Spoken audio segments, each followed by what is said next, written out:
캐피탈. 옷을 좋아하시는 분들은 한 번쯤 들어보신 브랜드일 겁니다.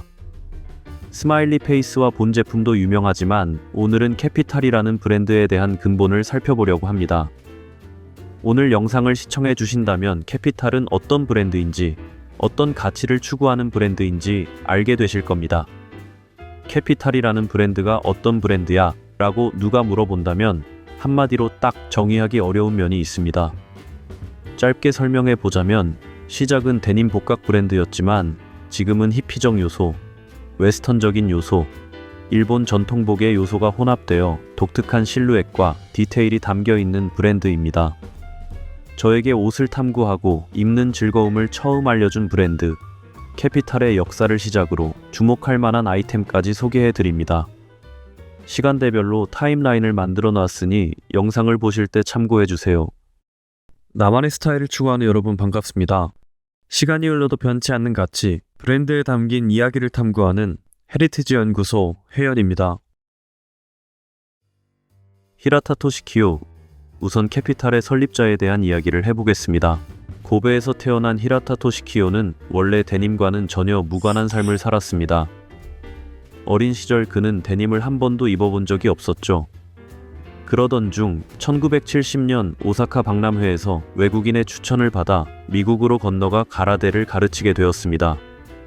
당시 미국으로 가는 것은 흔치 않은 일이었기에 그는 일도 하고 여행도 다니며 새로운 경험을 쌓았습니다. 미국에서 히피들만 입는 줄 알았던 데님이 다양한 사람들에게 사랑받고 있다는 사실을 알게 되었고 주변 사람들의 추천으로 처음 데님을 구매하게 되었습니다. 이 경험은 그에게 데님에 대한 깊은 매력을 안겨주었습니다. 일본으로 돌아온 토시키요는 아내의 고향인 코지마로 향했습니다. 코지마는 1960년대부터 데님을 생산했던 일본의 대표적인 데님 원단 생산지입니다. 그는 존불이라는 데님 원단 제작 공장에서 9년간 데님 원단 제작과 재봉 기술을 익혔습니다. 공장에서 그의 삶은 순조로웠지만 시간이 지남에 따라 일본의 데님 복각 브랜드들의 덩치는 점점 더 커지고 있지만 계속해서 미국 제품을 모방만 하고 있다 라고 생각한 토시키요는 독창적이면서도 일본적인 것을 만들고 싶어 했습니다. 고민하던 토시키요는 1984년 캐피탈이라는 데님 제작 공장을 설립합니다. 이때까지는 우리가 아는 K로 시작하는 캐피탈이 아니라 C로 시작하는 캐피탈이었습니다. 처음 캐피탈 공장을 만들고 그는 기존에 했던 복각 데님 제작에 힘을 썼습니다. 캐피탈은 데님 제조에서 염색 기술을 매우 중시했습니다. 천연 염료를 사용해 자연스러운 워싱을 구현하고 데님의 경련 변화를 통해 독특한 패턴과 질감을 만들어냈습니다. 히스테릭 글래머, 스튜디오 다치산, 드님 등 유명 브랜드로부터 청바지 생산 의뢰를 받으며 데님 제조의 역량을 인정받았습니다. 하지만 그는 캐피탈을 만들 때 생각했던 일본만의 데님을 만드는 것에는 어려움을 겪고 있었습니다. 히라타 키로, 지금의 캐피탈을 잇게 한 캐피탈의 디자이너입니다. 히라타 토시키요의 아들인 히라타 키료는 오카야마에서 태어났습니다. 그는 가업을 잇는 것보다는 자신만의 인생을 살고자 했습니다. 그래서 그는 19살에 미국으로 건너가 그림을 그리며 순수 미술을 공부했습니다. 그러나 유저는 거스를 수 없었는지 그는 토시키요가 미국에서 그랬던 것처럼 미국에서 빈티지 의류와 데님을 접하고 데님에 대한 열정을 키워갔습니다.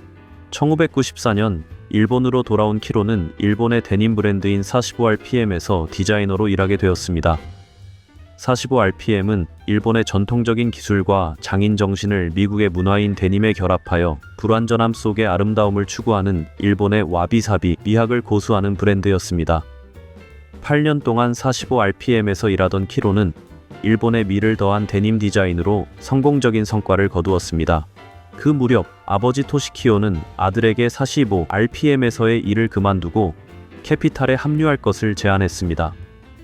비록 다른 곳에서 일을 하고 있었지만 그들의 디자인 철학은 일맥상통하고 있었죠. 그들은 불완전함 속의 아름다움, 차분하고 오래된 것에서 오는 아름다움인 와비사비, 미학을 미국에서 넘어온 문화인 데님에 녹여내고자 했습니다. 키로는 2002년 캐피탈에 합류하게 되었고 이때쯤 우리가 알고 있는 K로 시작하는 캐피탈이라는 브랜드가 탄생합니다. 기존의 캐피탈 회사 이름에서 코지마의 K를 따 캐피탈이라고 지었다고 합니다.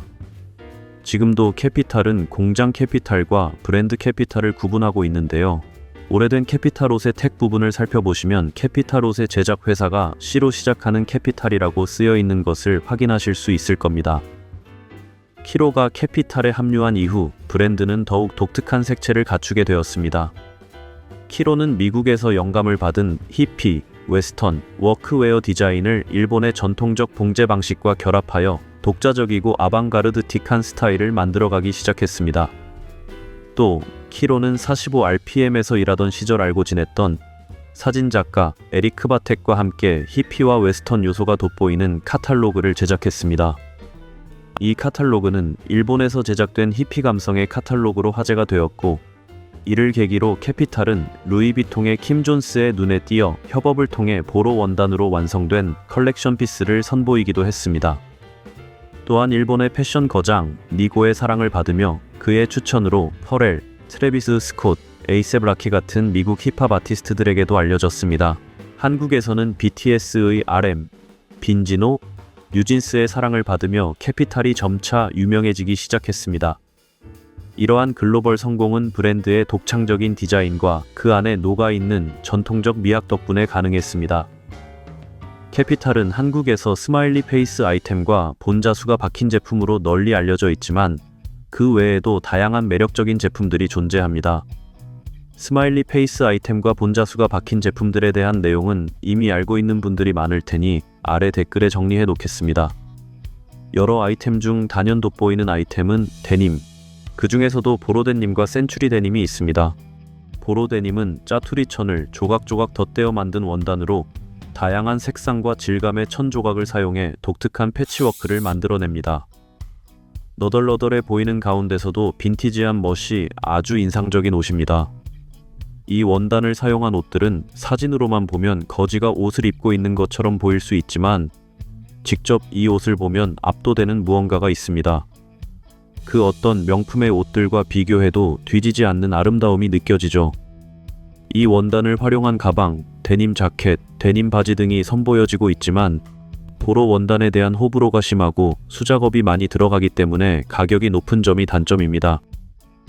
다음으로 소개시켜드릴 제품은 제가 캐피탈에서 가장 추천하는 센츄리 데님입니다. 센츄리 데님은 사시코 자수 기법을 적용한 제품으로 일반 생지 데님에 면 원단을 덧대어 옷의 전 부분을 스티칭한 것이 특징입니다. 사시코 자수는 직물의 미세한 바늘땀을 사용해 디자인을 만드는 전통 기법입니다. 사시코 스티칭 덕분에 일반 데님보다 1.5배 내구도가 좋으며 제품의 이름처럼 100년 동안 입을 수 있는 데님이라고 합니다. 이 제품은 다양한 염색 방법으로도 유명합니다. 넘버 1, 2, 3는 미국 인디고, 일본 인디고, 천연 인디고를 사용해 염색되며 시간이 지나며 개별적으로 색이 빠져 독특한 빛깔을 만들어냅니다. 넘버 3는 내추럴 인디고 색상에 짙은 인디고색으로 사시코, 스티치가 들어가 아름다운 색감을 자아내며 특히 여성분들에게 잘 어울립니다. 넘버 5는 2년 이상 발효 및 숙성시킨 감을 사용해 만든 카키시브 염료로 염색되고 인디고 사시코를 사용해 제작됩니다.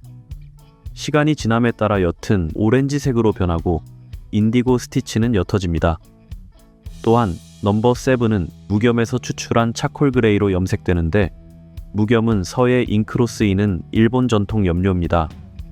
넘버 3보다는 옅은 하늘색을 띱니다. 넘버 9은 아마미오시마 섬 특유의 진흙 염색 기법을 통해 염색되어 오묘한 색감을 자랑합니다. 에이징되면 옅은 붉은색을 띈다는 특징이 있습니다. 개인적으로 저는 넘버 9 제품에 넘버 5에 쓰인 카키시브 염료를 도포한 버전을 구매했습니다.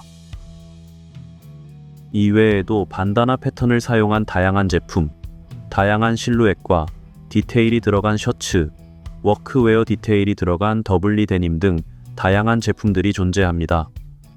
그리고 캐피탈은 앞서 말한 독특한 디자인과 디테일이 들어간 옷들도 예쁘지만 티셔츠, 양말과 같이 기본 아이템이라고 불리는 옷들도 캐피탈의 감성이 한 스푼 들어가면 밋밋할 수 있는 기본 아이템에 재미 한 스푼을 넣어줄 수 있습니다. 또한 저는 캐피탈의 옷도 예쁘지만 다양한 액세서리들도 좋아합니다. 사시코 디테일이 들어간 모자, 아메리카 원주민이 신던 신발에서 영감받아 제작한 신발 같은 것들이 있죠.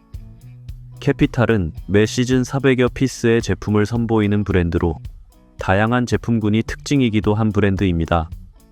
그렇기 때문에 어떤 제품이 캐피탈을 대표하는 제품이라고 말하기 조금 조심스럽습니다. 저는 그렇기에 스마일리 페이스 프린팅이 들어간 제품과 본자수가 들어간 제품에만 집중하는 것보다 캐피탈에서 시즌별로 출시되는 다양한 제품들을 찾아보시는 것이 캐피탈을 더 즐길 수 있는 방법이라고 생각합니다. 캐피탈은 각 매장별로 개성 있는 인테리어가 되어 있기 때문에 일본 여행할 때 한 번쯤 들러보는 것도 좋은 선택일 겁니다.